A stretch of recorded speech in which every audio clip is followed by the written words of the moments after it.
Assalamu alaikum. I welcome you all in this lecture. Today we are going to discuss about the association or cause identification towards a disease.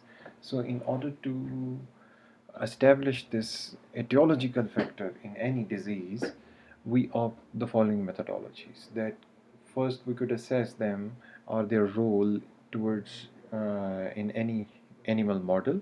So we inject the infectious or the material in question in animal studies and try to assess whether the exposure has the relevant disease or not.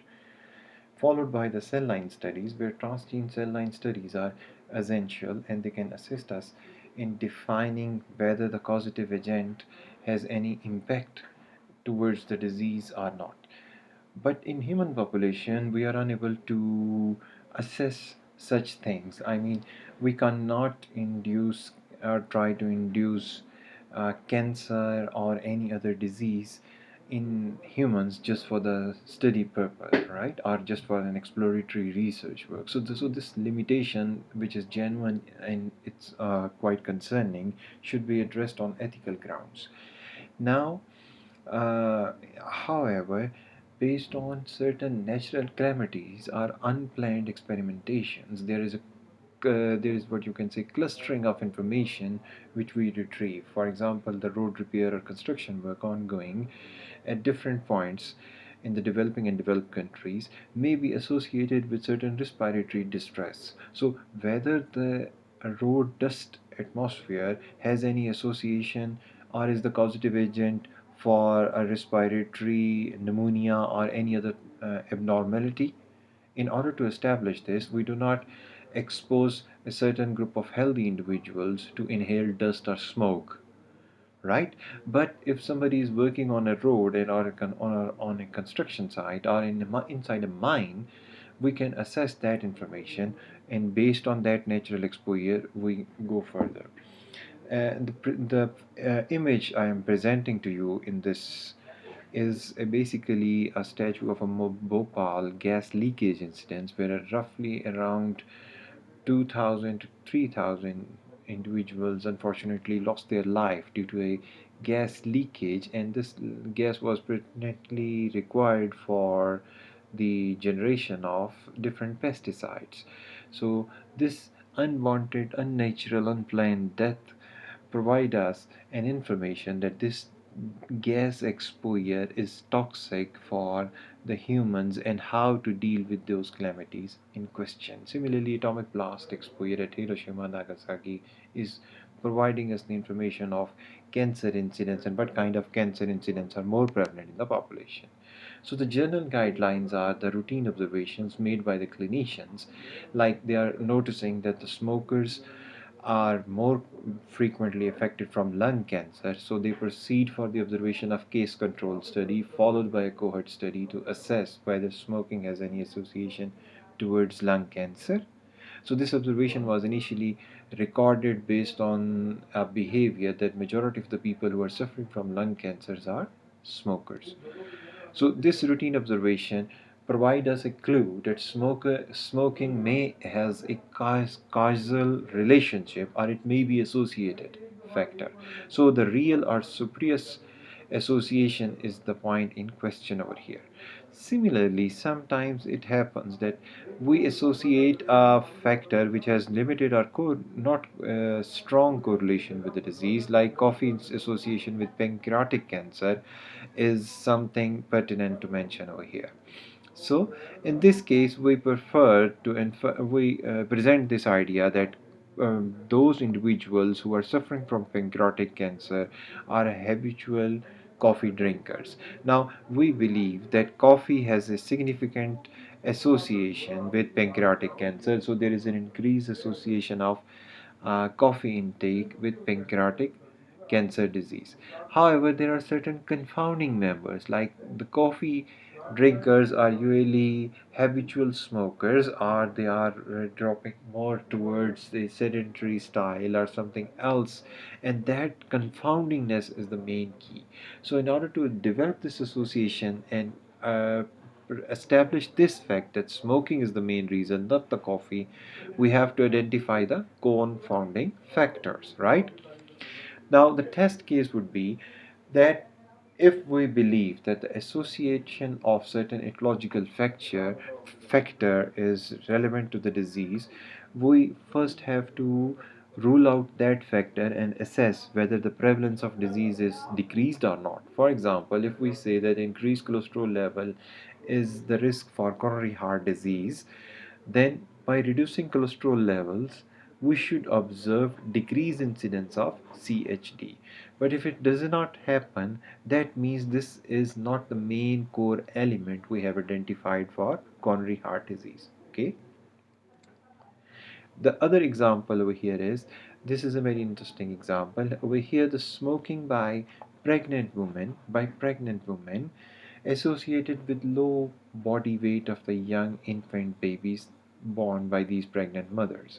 So the graph over here, if you look on a continuous line, this continuous line is of the smokers. Over here, all the non-smoker mothers are mothers babies are ideal in their weight size, while this left side dotted line is indicating now a smoker woman with a low birth baby body weight, with a low body weight babies. So the babies produced from smoking mothers were in lesser weight.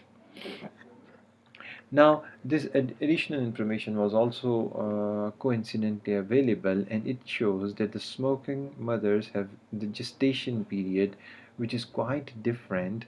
So, the mean weight in grams was pretty much low as compared to non smokers, pregnant women who were giving birth to healthy child. Interestingly, there was a very prominent biostatistician, who disagreed with this concept of smoking, and he also articulated his concept. So over here, the results are something what you can say controversial or opposite to the most commonly denominated fact of smoking association with women have an adverse effect on their babies. But how he has presented this idea and how he tried to present and articulate his concept of smoking relationship, he said the smoking is not the core factor, it is actually attributing it as to certain other factors. So he says that in this graph, what he's trying to present is that he is following one pregnancy in both smoking and non-smoker women. So the data is overall presenting one pregnancy follow-up in both smoking and non-smoking women who have a prior pregnancy experience. So non-smoker women during all their pregnancies also giving birth, and there is a 5.7% low birth weight in non-smoking women. So he was saying that all those women who give birth to the child and who were never smoked have also producing low birth weight kids, but non-smokers who were smoker women in future. So remember, if, there is a woman who has already given birth to three kids, and now in this part of the study she is on third trimester. She has been followed from first trimester to the last pregnancy maturation. They are also opting this low birth body weight but with an increased tendency. Similarly, smokers during all pregnancies also have low birth body weight. So, what Jacob was trying to prove was that the smoking doesn't influence the overall, what you can say, variation in the birth weights of infants, which obviously was wrong and now has been rectified. Now, the causal relationship pathways, it says that the relationship of a cause with the disease may be direct. So, if, like for example, if somebody is injected with tuberculosis, TB, mycobacterium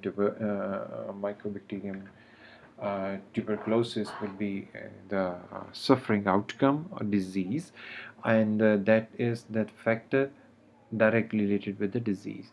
Now, the indirect factor, there are certain steps or intermediate events which are responsible. For example, if when someone is dependent on doing a work on what you can say paint or dyeing industry, then the chances of acquiring a bladder cancer or leukemia are a gradual step of events which are accumulated based on certain mutations on their genome. Now there are four kinds of relationships of these factors or causal factors. The first one is type 1, that the factor itself is necessary and sufficient enough to induce a disease. For example, if somebody is suffering from Mycobacterium tuberculosis and is suffering from mycobacteria, then the chances of getting TB is directly proportionate. So this is necessary and it is sufficient enough to induce a disease. But in type 2, the factors is necessary but not sufficient enough to induce a disease. So factor A, factor B, and factor C are required for a disease progression. So this case could be idealized by an example of cancer where initial mutation is what you can say providing a seeding ground for the disease to initiate. But for promoter and progression stages, to what you can say to the tumor to get along, it is dependent on certain factors to culminate. So certain driver and passenger mutations are required to increase the disease threshold to a clinical stage. Now, in type 3, the evidence is that there are sufficient but not necessarily causing a disease. So, in this regard, we can say like there are certain number of people who are working in radiology lab and they are working on X-rays. So there is an association that the X-rays are harmful.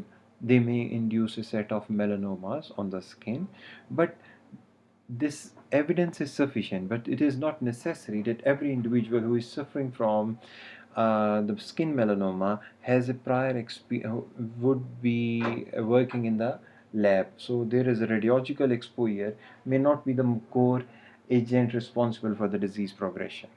Number type 4, it says that not necessary and sufficient evidence has been culminated, and there are certain factors which may or may not possibly responsible for the disease in question. So different factors, not necessary, not sufficient, but may be associated and may not cause the disease. So it's like in some cases you can observe the disease, in some cases you may not notice any clinical outcome in this regard. But to set off certain kind of mutations are required or certain kind of abnormalities are required for the disease initiation.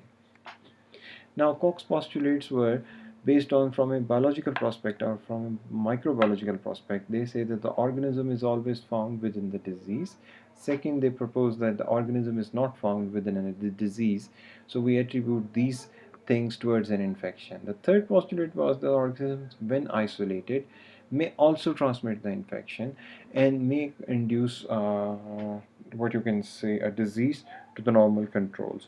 So if we recall the example of what you can say Rous sarcoma virus, which was initially identified in a hen with a large breast, and that powder was when inoculated to the fresh or the other healthy woman by Rous, the material itself produces a tumor. So that transmission is something what is tried to be diverted from an infectious disease. Okay, so that's why we could also say that the any earlier phases cancer was also considered as solely as infectious disease, but now we came to know no, this is not infectious disease, it also been caused by certain genetic anomalies. So Rous sarcoma virus identification, if we learn about it, you can come across this fact too. So we can go for the more appropriate example of core postulates would be the infectious microorganisms. Now the parameters to judge and observe association as a cause depends upon temporal relationship. Now if I go step by step, like let's say this Helicobacter pylori, which is present inside the stomach of the peptic ulcer or duodenal ulcer cases. Now their temporal relationship, the individuals who are suffering from peptic ulcers in majority have an increased percentage of Helicobacter pylori. So we say this is a causative agent and it is leading towards the peptic ulcers. Now the strength of association could be attributed to the number of parasites and number of infection exposed inside that stomach. Now dose response relationship is how much dosage we are going to induce and how much pylori is going to slough or get rid of the stomach. And could we be able to replicate these findings in another region? That's and then the biological plausibility or the logical explanation, and then consideration of alternate explanations how this H. pylori come inside the stomach, and if we get rid of this H. pylori, would it be possible that the peptic ulcers could be rectified? And if we improve the diet plans, could the cessation of exposure of H. pylori leads to an improved healthy lifestyle? So the consistency in knowledge and specificity of association, all these 9 parameters could help us to ascertain that the association we find out is actually a causal factor for a disease. Now, the generic methodology, which is like what are the 7 to 8 questions which are being designed for any study. Now, these generic methodology was given by USA Preventive Task Force Management, and they try to assess now the all straight lines which are represented as blue as red are the questions in benefit are asking about the benefits, and the blue lines are the harmful or adverse effects. Now let's start with the first and foremost question: whether the observation of the known factor has any role towards the reduced morbidity and mortality. Okay, the next question would be what kind of screen if persons are at risk in these individuals. Then the third question would be whether the screening program could assist in early detection of the target conditions, what kind of tools we should opt.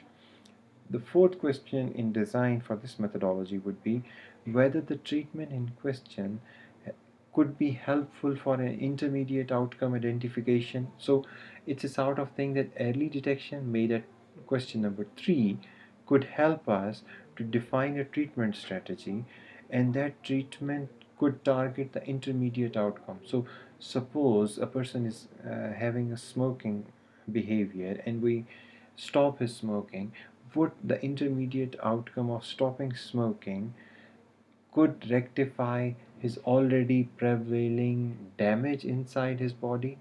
Okay, or you can say the aftermath of the previously exposed causative agents, could that be assessed by and could that be checked? Furthermore, is the intermediate outcome has any association towards the morbidity and mortality? So whether the intermediate outcome of smoking, which is the release of reactive oxygen species in the liver, have any aggressive or progressive role on morbidity and mortality levels? And these two blue lines are saying that the diagnostic tools have any adverse effect on screening. So if we are doing an aggressive method of early screening, is this a mean to unnecessarily expose an individual to harmful chemicals?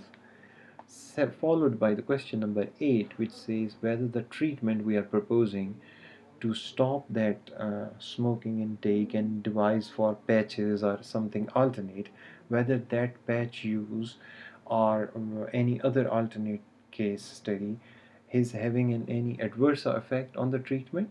So in this case you can coin the term of breast cancer treatment via tamoxifen.